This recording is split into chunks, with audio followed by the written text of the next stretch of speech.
हम further continue करते हैं स्ट्रक्चर डायरेक्टिव्स की तरफ। स्ट्रक्चर डायरेक्टिव्स क्या हैं, कैसे यूज़ किए जा रहे हैं? तो इसकी सबसे पहले हम सबसे पहली टाइप देखते हैं NG if and NG if else कि ये कैसे यूटिलाइज हो रहा होता है, कैसे यूज़ किया जाता है, कैसे ये डोम को कंट्रोल कर रहा होता है। तो इसको यूज़ करने के लिए सिंपल सा फार्मूला हमारे पास, जैसे हम कोई वेरिएबल यूज़ कर रहे थे, किसी बटन के क्लिक करने पर कोई वेरिएबल चेंज करवा रहे थे और उसकी बेस पर हम अभी पहले हम क्या कर रहे थे कि हम स्टाइल्स को चेंज कर रहे थे, ऐड कर रहे थे या रिमूव कर रहे थे। हम सेम वेरिएबल्स को, सेम फंक्शंस को यूटिलाइज़ करेंगे एनजी इफ को यूटिलाइज़ करने के लिए, एनजी इफ को चेक करने के लिए, एनजी इफ को इम्प्लीमेंट करेंगे इसके साथ, सेम फंक्शंस के साथ। जैसे अभी क्या हो रहा था कि ऑन सेव के क्लिक के ऊपर हम क्या करते हैं, अपना कोई वेरिएबल चेंज करते हैं, डू कलर रेड का टॉगल फंक्शनैलिटी परफॉर्म करवाते हैं। हम इसी वेरिएबल को यूटिलाइज करेंगे एनजी इफ डायरेक्टिव के साथ। एनजी इफ डायरेक्टिव के साथ हम इससे कैसे यूटिलाइज करेंगे, इस फॉर्म को हम इस बटन फंक्शनैलिटी, बटन कंट्रोल से नीचे अप्लाई करते हैं एंड देन हम देखते हैं कि ये कैसे कंट्रोल करता है इसको।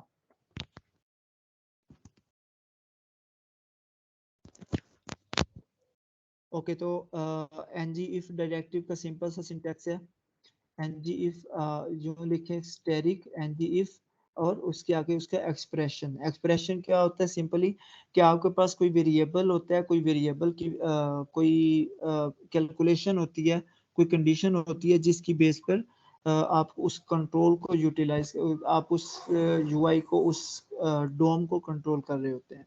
तो हम यहाँ पे सिंपल जो हम पहले जो वेरिएबल यूज कर रहे हैं, हम उसी वेरिएबल को फर्दर यूज करते हैं, डू कलर रेड। हमने क्या कहा कि अगर इस वेरिएबल की वैल्यू ट्रू होगी, अच्छा, इस एक्सप्रेशन को हम सिंपली बूलियन टाइप के एक्सप्रेशन को हम सिंपली यूं भी लिख सकते हैं, जैसे अभी हमने सिंपल लिख दिया। और दूसरा तरीका इसको यूं लिखने का, हम इसके आगे is equal to and proper इसकी वैल्यू को भी यूज कर सकते हैं। Do colour red is equal to true. अगर तो ये ट्रू होगा तो हमारे पास ये फॉर्म का टैग क्रिएट होगा, ये फॉर्म का टैग हमारे उस डोम के अंदर क्रिएट होगा एंड इस फॉर्म के टैग के अंदर जो फर्दर हमारे HTML के एलिमेंट्स होंगे, जो टैग्स होंगे, वो क्रिएट होंगे। लेकिन अगर ये ट्रू नहीं होगा, यानी इस डू कलर रेड वेरिएबल की वैल्यू फॉल्स होगी, ट्रू नहीं होगी, तो देन ये कंट्रोल हमारा उस डोम से रिमूव हो जाएगा। तो इसको हमने सिंपली चेक करना है, ये कैसे होता है, ये कैसे हमें शो करता है। तो अगर आप अब देखें अपने इस एप्लीकेशन के अंदर, अभी तक हमें ये यहाँ पे, अभी तक हमें ये कंट्रोल यहाँ पे नजर आ रहा है। क्यों? क्योंकि हमारे पास इस वेरिएबल की वैल्यू, डिफॉल्ट वैल्यू ट्रू है। अगर आप इसको टीएस फाइल में जाके देखें, नहीं, इसकी वैल्यू फॉल्स है लेकिन ये शो कर रहा है।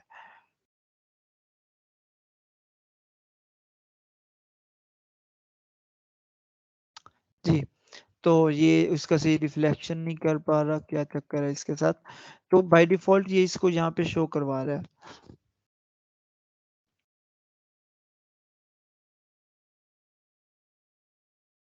ओके, वो शो इसलिए करवा रहा है क्योंकि हम एनजीओ नीट के अंदर इसका फंक्शन कॉल करें। अगर हम इस फंक्शन को ऑफ कर दें, अभी आप देखें यहाँ पे, ये आपको वो कंट्रोल जो है, इनपुट एलिमेंट जो है वो नज़र नहीं आया। क्यों? क्योंकि उस वेरिएबल की value by default false set की हुई है। अब जैसे ही मैं इसको क्लिक करूँगा, इसकी वैल्यू ट्रू होगी तो आपको वो कंट्रोल इनपुट एलिमेंट यहाँ पे नज़र आना स्टार्ट हो जाएगा। मैं दोबारा क्लिक करूँगा तो ये वैल्यू इसकी ये डोम से रिमूव हो जाएगा।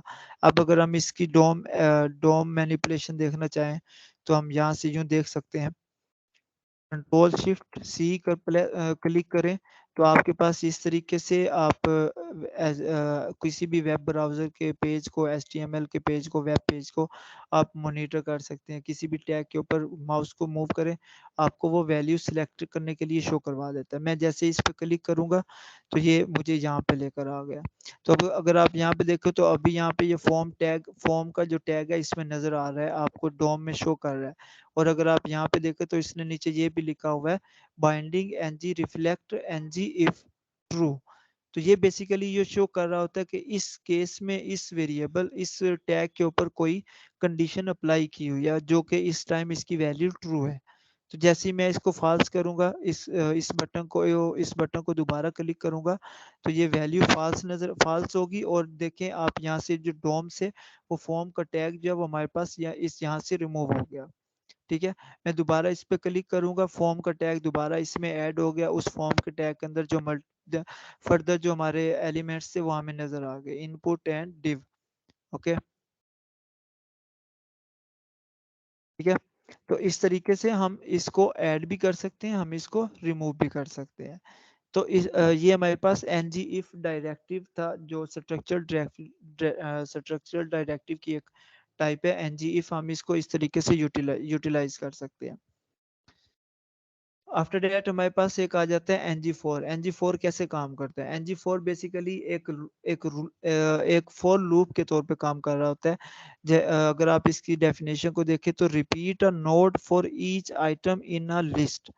किसी भी लिस्ट के अंदर जितनी आइटम्स होती हैं उन आइटम्स के अगेंस्ट मल्टीपल नोड्स क्रिएट, उन आइटम्स के अगेंस्ट नोड क्रिएट करने के लिए, उन आइटम्स के अगेंस्ट HTML के एलिमेंट्स को क्रिएट करने के लिए या ऐड करने के लिए NG4 को यूज किया जाता है। NG4 डायरेक्टिव को यूज किया जाता है। हम इसकी सिंपल सी एक एग्जांपल देखते हैं। यहाँ पर एक छोटी सी एग्जांपल हम देखते हैं। उसके लिए हमें सबसे पहले एक एक वेरिएबल डिफाइन करना पड़ेगा अरे टाइप का, जिसकी डाटा टाइप एक अरे होगी। उस अरे के अंदर हमारे पास कुछ एलिमेंट्स होंगे। हम उन एलिमेंट्स की बेस पे अपने उस एलिमेंट्स को अरे के एलिमेंट्स की बेस पर हम लूप लगाएंगे, और उस लूप के थ्रू हम डोम के अंदर डिफरेंट एलिमेंट्स को सेम एलिमेंट्स को रिपीटिवली क्रिएट करेंगे। तो सबसे पहले मैं एक अरे डिफाइन करता हूँ, यूजर लिस्ट। इसकी डाटा टाइप हमने सिलेक्ट कर दी, स्ट्रिंग डाटा टाइप अरे। स्ट्रिंग अरे मतलब क्या है? ये एक स्ट्रिंग टाइप की अरे है जिसके अंदर मल्टीपल वैल्यूज होंगे। अगर हम इसको यहाँ पे डिफाइन करें, इसको इनिशियलाइज करें, user list is equal to, इसके अंदर हम कुछ नाम लिख देते हैं, उस्मान, इमरान, जैन, जवाद, इशफाक। हमने ये कुछ वैल्यूज इसके अंदर कुछ वैल्यूज हमने इसके अंदर पास कर दी, हमने कुछ वैल्यूज अरे के अंदर डिफाइन कर दी। अब इसको यूज करने के लिए रिपीटिवली हमने लेट सपोज हमने ये नाम अपने पास डोम के अंदर पॉपुलेट करवाना है, व्यू के ऊपर, यूआई के ऊपर पॉपुलेट करवाना है, तो हम सिंपली यहाँ पे एक लूप लगाते हैं। अच्छा गाइस, अभी के लिए मैं क्या कर रहा हूँ कि मैं ये बाकी जितने भी हमारे पास HTML लिखी हुई है, मैं इसको फॉर द टाइम बीइंग मैं इसको रिमूव कर रहा हूँ, थोड़ा सा हमारा जो व्यू है वो थोड़ा सा क्लियर हमें नजर आए।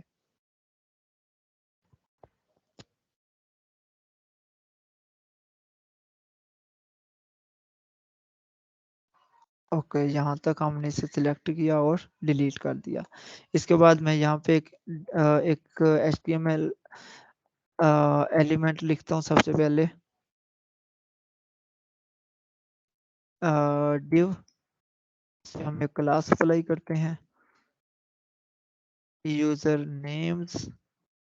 इस डिव के अंदर हम एक स्पैन यूज करते हैं जिसके अंदर हमारे पास हमारी यूजर्स की वैल्यूज होंगी।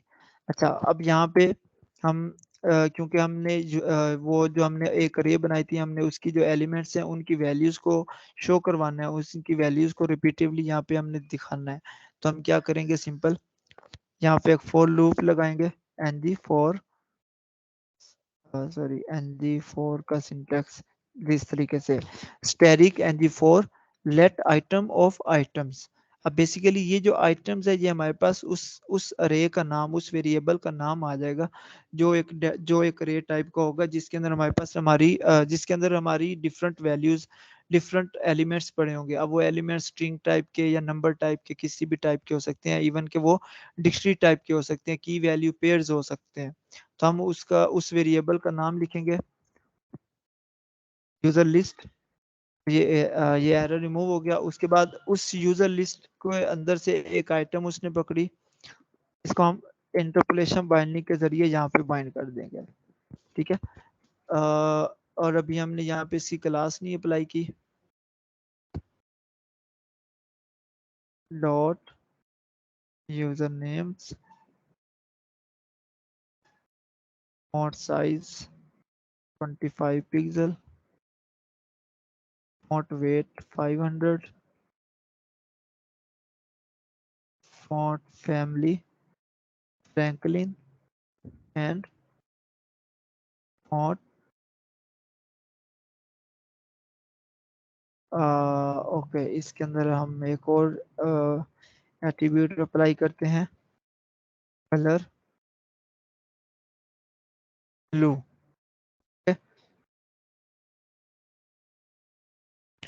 तो ये हमारी क्लास भी डिफाइन होगी जो इस div के ऊपर अप्लाई हो रही है। उसके अंदर हमने ये फॉर लूप लगा दिया और हमने इसको सिंपली सेव किया। अगर हम यहाँ पे इसका यूआई देखें तो इसने हमें वो हमारे वो जो नाम हमने लिखे थे वो उसने हमें पॉपुलेट करवा दिया, उस्मान, इमरान, जैन, जवाद, इशफाक। अब ये सारी चीजें फॉर लूप के थ्रू यहाँ पे इम्प्लीमेंट हुई। अगर आप इसका डोम डोम को देखेंगे, एचटीएमएल डोम को वेरीफाई करें तो देखें इसने क्या किया। एक div बनाया, उसके ऊपर एक क्लास अप्लाई की, यूजर नेम की, उस क्लास की प्रॉपर्टीज डिफाइन कर दी, font size, font weight, font family and colour. उसके बाद आप उसके अंदर देखें मल्टीपल स्पैन्स क्रिएट कर रहा है, 1 2 3 4 5, जितनी हमने अरे के अंदर एलिमेंट्स रखे थे उतने ही उसने यहाँ पे स्पैन डिफाइन कर दिए, उतने ही उसने स्पैन क्रिएट डोम के अंदर क्रिएट कर दिया। मैं जैसे ही कोई एक वैल्यू इस अरे में से डिलीट करूंगा, कोई एक एलिमेंट इस अरे में से रिमूव करूंगा, तो उसका जो रिलेटिव स्पैन होगा वो भी यहाँ से डिलीट हो जाएगा। ओके, ये सेव हुआ। उस्मान, इमरान, जैन और इशफाक, वो फिफ्थ वैल्यू जो जवाद के नाम से लिखी थी वो उसने यहाँ से रिमूव कर दी। ओके, तो इस तरीके से हमारे पास ng4 जो डायरेक्टिव है वो काम कर रहा होता है कि आपके जो डोम के अंदर HTML के एलिमेंट्स हैं उनको रिपीटिवली क्रिएट कर रहा होता है, उनको रिपीटिवली मॉडिफाई करवा रहा होता है या डिलीट करवा रहा होता है। तो अकॉर्डिंग टू आवर रिक्वायरमेंट्स हम जैसे नॉर्मली आपने कुछ जगहों पे देखा होगा कि एक डाटा की लिस्टिंग नजर आ रही होती है, एक टेबल सा बना हुआ नजर आता है, तो वो बेसिकली इस ng4 डायरेक्टिव को यूटिलाइज करके उस टेबल को पॉपुलेट करवा रहा होता है। ठीक है, तो हमारे पास ये छोटा सा ब्रीफ सा इंट्रोडक्शन था ng4 डायरेक्टिव्स का। इस ng4 डायरेक्टिव के अंदर फर्दर आपके पास जब इसकी डिटेल में हम जाएंगे तो हमें मजीद कुछ चीजें नजर आती हैं। अभी हमें कौन ज्वाइन करना चाह रहा है? Tanveer.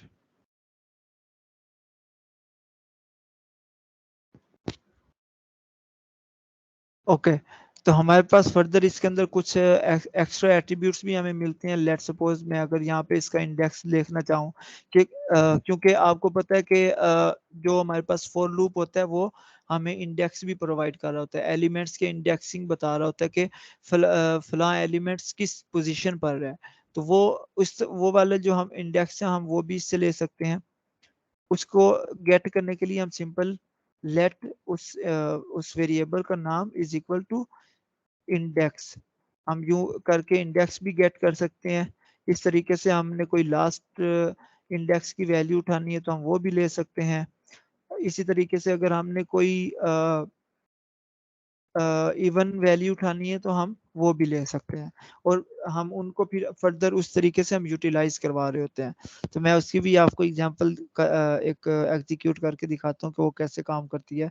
Late suppose let even is equal to even value, मतलब क्या है कि मेरे पास जो इवन इवन नंबर आएगा, इवन पोजीशन आएगी, यानी 0 2 4 और 6 पोजीशन पे जो एलिमेंट होगा मैं उसके ऊपर कोई स्पेसिफिक क्लास अप्लाई करना चाह रहा हूँ तो मैं वो भी कर सकता हूँ उसको। अच्छा, इसमें हम एक और मजीद एक नई चीज बताता हूँ कि हम ये फॉर लूप जो है से अभी हमने सिंपल इस स्पैन के अंदर लिखा, हम इस फॉर लूप को ng कंटेनर के अंदर भी लिख सकते हैं।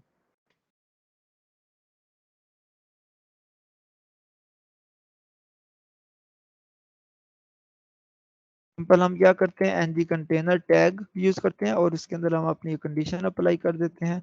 एंड इसके अंदर अब हमारी जो HTML का जो कंटेंट है, जैसे पेन है या डिव है, मैं इसको कन्वर्ट कर देता हूँ डिव में। तो पेन नॉर्मली हम HTML एलिमेंट्स पेन जो है वो इनलाइन एलिमेंट्स के लिए इनलाइन ब्लॉक एलिमेंट के तौर पे यूज कर रहे होते हैं, लेकिन जो डिव होता है वो सिंपल ब्लॉक एलिमेंट होता है, मतलब वो उस पूरी रो को डिफाइन कर रहा होता है, पूरी रो को यूटिलाइज कर रहा होता है। तो इसके अंदर लेट्स सपोज अगर मैंने कुछ क्लासेस अप्लाई करनी है इस इंडेक्स की बेस पर, या लास्ट वाले एलिमेंट के ऊपर कोई स्पेसिफिक क्लास अप्लाई करनी है, या इवन नंबर के जो एलिमेंट्स हैं उनके ऊपर स्पेसिफिक क्लास या स्टाइल अप्लाई करना है, तो हम इन एट्रीब्यूट्स को यूटिलाइज करके हम ये क्लासेस इस तरीके से अप्लाई कर सकते हैं। तो मैं एक सिंपल एग्जांपल यहाँ पे बता देता हूँ लेट इवन नंबर के लिए।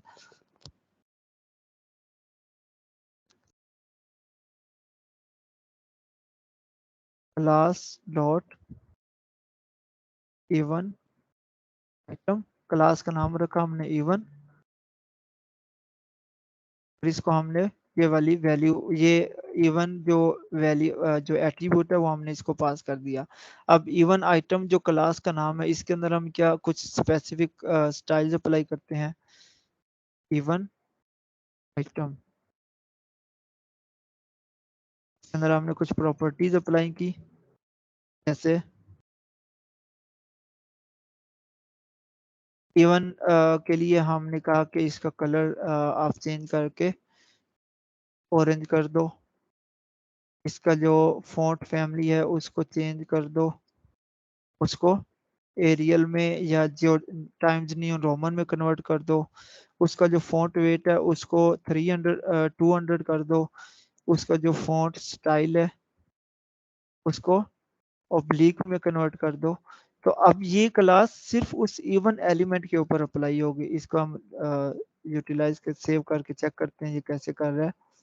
तो देखें इसने क्या किया, जो इवन आइटम थी यानी जो इवन पोजीशन थी या इवन इंडेक्सेस थे, मतलब जीरो। अच्छा क्या होता है कि अब थोड़ा सा यहाँ पे आप लोगों के माइंड में क्वेश्चन आ रहा होगा कि ये इवन मतलब जीरो से कैसे स्टार्ट हुआ, जबकि इसको तो ये तो फर्स्ट एलिमेंट है तो इसको वन से स्टार्ट होना चाहिए। तो आप लोगों को पता होना चाहिए, बता देता हूँ कि जो भी अरे होती है हमारे पास किसी भी लैंग्वेज में, जो अरे होती है वो अरे की जो पोजीशनिंग होती है, जो अरे की इंडेक्सेस होते हैं वो जीरो से स्टार्ट होते हैं। तो इसलिए बाय डिफॉल्ट जो इंडेक्स आपको फर्स्ट इंडेक्स जो मिलता है वो बेसिकली जीरो होता है। अगर आपके पास एक अरे है, अरे के अंदर टोटल 5 आइटम्स हैं, टोटल 5 एलिमेंट्स हैं, तो उनका इंडेक्स जो स्टार्ट होगा वो जीरो से स्टार्ट होगा और 4 पे एंड होगा, यानी 0 1 2 3 एंड 4। तो इस तरीके से अगर अब हम इसको थोड़ा सा फर्दर इसके डोम एलिमेंट्स को वेरीफाई करते हैं, तो इसका ये डिव है क्लास इवन आइटम। आप फर्दर एक डिव देखें, इसमें क्लास नहीं अप्लाई हुई, क्यों? क्योंकि इस यहाँ पे इसके जो इंडेक्स था वो वन इंडेक्स था, तो one is not a even number, one is odd number, तो इसलिए उसने इसके ऊपर कोई क्लास अप्लाई नहीं की। हम इवन इसी तरीके से हम ओड के ऊपर ओड एट्रीब्यूट पकड़ के उसके साथ भी खेल सकते हैं। ओके, हम एक फर्दर एक छोटी सी एग्जांपल देख लेते हैं।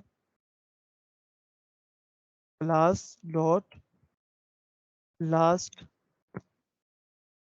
एलिमेंट, इसके अंदर हम लास्ट इंडेक्स को यूज करते हैं जो हमने यहाँ से गेट किया लास्ट से। ठीक है, इसकी क्लास डिफाइन करते हैं, इसको हमने डुप्लीकेट किया, नेम चेंज किया लास्ट एलिमेंट, इसके कुछ स्टाइल्स को चेंज किया, लीक है तो हम इसको कन्वर्ट कर देते हैं इटैलिक में, इसका फॉन्ट स्टाइल हम चेंज कर देते हैं वर्दाना जिनीवा में, इसका कलर हम चेंज कर देते हैं पर्पल। इसको सेव करके वेरीफाई करें। देखें अभी जो लास्ट एलिमेंट था उसका स्टाइल बिल्कुल डिफरेंट कर दिया, 0 और टू इंडेक्स जो था उसका स्टाइल डिफरेंट कर दिया, लेकिन जो वन इंडेक्स था उसके ऊपर कोई क्लास, कोई स्टाइल, कोई एट्रीब्यूट, कोई सीएसएस एट्रीब्यूट, कोई सीएसएस प्रॉपर्टी उसने अप्लाई नहीं की। अगर आप इसके डोम एलिमेंट को वेरीफाई करें तो क्लास इवन आइटम अप्लाई की जीरो इंडेक्स के ऊपर एंड टू इंडेक्स के ऊपर, लेकिन फर्स्ट इंडेक्स के ऊपर कोई क्लास अप्लाई नहीं की। और लास्ट एलिमेंट देखें, लास्ट इंडेक्स देखें तो उसके ऊपर इसने क्लास अप्लाई की लास्ट एलिमेंट, जिसकी प्रॉपर्टीज को आप यहाँ से वेरीफाई कर सकते हैं, जो हमने अप्लाई की थी वो वाली यूज वो हमें नजर आ रही। इस तरीके से हम NG4 डायरेक्टिव के साथ, NG4 स्ट्रक्चरल डायरेक्टिव्स के साथ हम अपना जो व्यू है, जो एलिमेंट है, जो वेब पेज है, हम वो कंस्ट्रक्ट कर सकते हैं, उसको बना सकते हैं। ओके, तो